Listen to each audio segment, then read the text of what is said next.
రాష్ట్రంలో దళితుల హక్కులను కాపాడిన ఘనత సీఎం కేసీఆర్కే దక్కుతుందని రాష్ట్ర SC ST commission chairman Errolla Srinivas అన్నారు. నల్లగొండలో పర్యటించిన ఆయన ఇతర రాష్ట్రాలకు తెలంగాణ ఎస్సీ ఎస్టీ కమిషన్ ఆదర్శంగా నిలిచిందన్నారు. బాధితుల గడప దగ్గరికి చట్టాల్ని తీసుకుపోతూ కమిషన్ నిర్వహిస్తున్న జన అదాలత్కు విశేష స్పందన వస్తోందని ఎర్రోళ్ల శ్రీనివాస్ చెప్పారు. దళితులపై గిరిజనులపై దాడుల్ని అరికట్టడమే లక్ష్యంగా కమిషన్ పనిచేస్తుందని ఆయన తెలిపారు.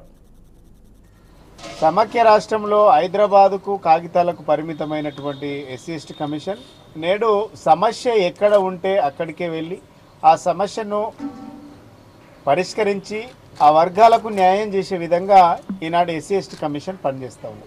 ఈ యొక్క కమిషన్ ఆవిర్భావం తర్వాత 2014కు ముందు 2018కు ముందు 10,500 కేసులు పెండింగ్లో ఉండేవి.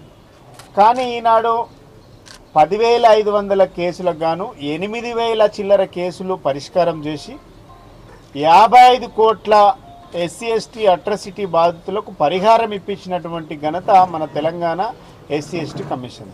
మేము కమిషన్ బాధ్యతలు తీసుకోవడానికి ముందు మొత్తం ఆనాటికి 500 చిల్లర మండలాలు ఉండేటువంటి కేవలం 20 మండలాల మాత్రమే సివిల్ రైట్స్ డే జరిగింది.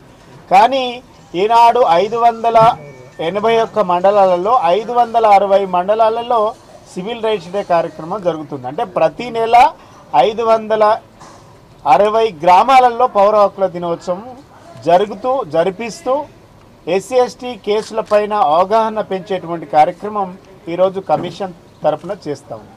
సో ఇన్ని కార్యక్రమాలు చేస్తూ దళితులకు గిరిజనులకు అండగా నిలుస్తూ ఒక భరోసాగా నిలుస్తూ వారి సంక్షేమం కోసం పనిచేస్తున్నటువంటి కమిషన్ మన ఎస్సీ ఎస్టీ కమిషన్.